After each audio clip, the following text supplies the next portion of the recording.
अरे यार 3 बजे फिल्म शुरू हो जाएगी, तू क्या कर रही है? बस मुझे 5 मिनट दे, मैं अभी साड़ी बदल कर आती हूँ।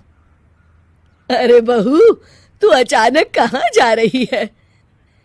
तेरी सास तुझे आवाज दे रही है। अरे छोड़ ना, ये बुढ़िया कभी नहीं सुधरेगी। क्या हुआ माँ जी? मैंने आपको कितनी बार मना किया है कि मुझे जाते हुए टोका मत कीजिए। मैं फिल्म देखने जा रही हूँ। तू अभी चली जाएगी तो मेरे लिए खाना कौन बनाएगा बहू? सुबह से भूखी बैठी हूँ। अरे माँ जी, आप कौन सा घर का काम करती हो जो आपको भूख लगी है? अच्छा, मुझे देर हो रही है, चलना रीटा। अंजलि के जाते ही सीता देवी अपनी किस्मत को कोसते हुए सारा दिन घर में भूखी बैठी रहती हैं। इस तरह अंजलि अपना बहू होने का कर्तव्य कभी नहीं निभाती थी। वहीं दूसरी तरफ अपनी सास के खाते से पैसे निकाल के अपने शौक पूरे करती थी। लेकिन सीता देवी इस उम्मीद पर थी कि एक दिन उसकी बहू सुधर जाएगी। फिर एक दिन सीता देवी की जुड़वा बहन गीता देवी वहां आती है। अपनी बहन को घर के काम करते हुए देख गीता देवी आग बबूला हो जाती है। अरे ये सब यहाँ क्या चल रहा है सीता? तेरी बहू कहाँ है जो तू घर के काम कर रही है? सीता देवी भावुक होकर रोने लगती है। अब तुझसे क्या छुपाऊं? मेरी बहू रत्ती भर भी मेरी इज्जत नहीं करती। मजबूरी में मुझे घर के सारे काम करने पड़ते हैं। वो तो बस सारा दिन अपनी सहेली के साथ सैर सपाटा करने में लगी रहती है। अच्छा, तो उस चिड़िया के पर निकल आए। तू चिंता मत कर, मैं ऐसी कई बिगड़ैल बहुओं को ठीक कर चुकी हूँ। अब मैं इस चुड़ैल से निपटूंगी। तू कुछ दिनों के लिए मेरे घर चली जा, मेरी बहू तेरी अच्छी देखभाल करेगी।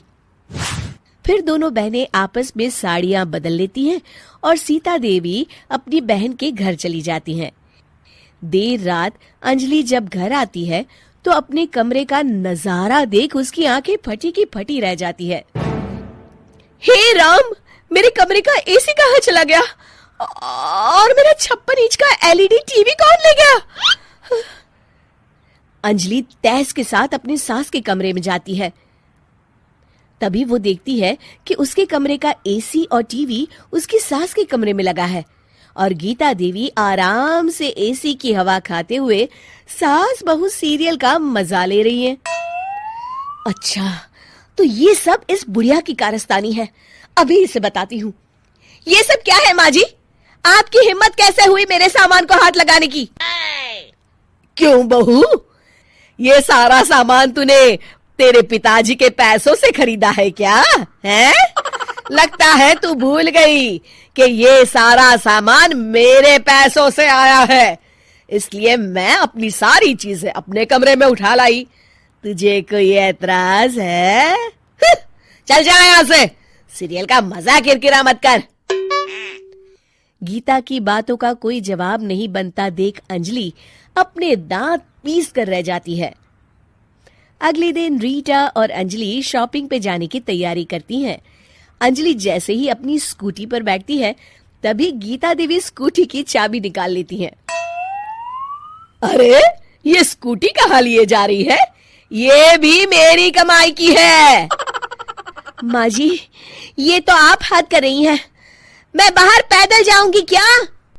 हाँ, पैदल जा। वैसे भी तुझे घूमने का शौक है, मुझे नहीं। देखिए माँ जी, इस तरह मेरी सहेली के सामने मेरी बेइज्जती करके आप ठीक नहीं कर रही हैं।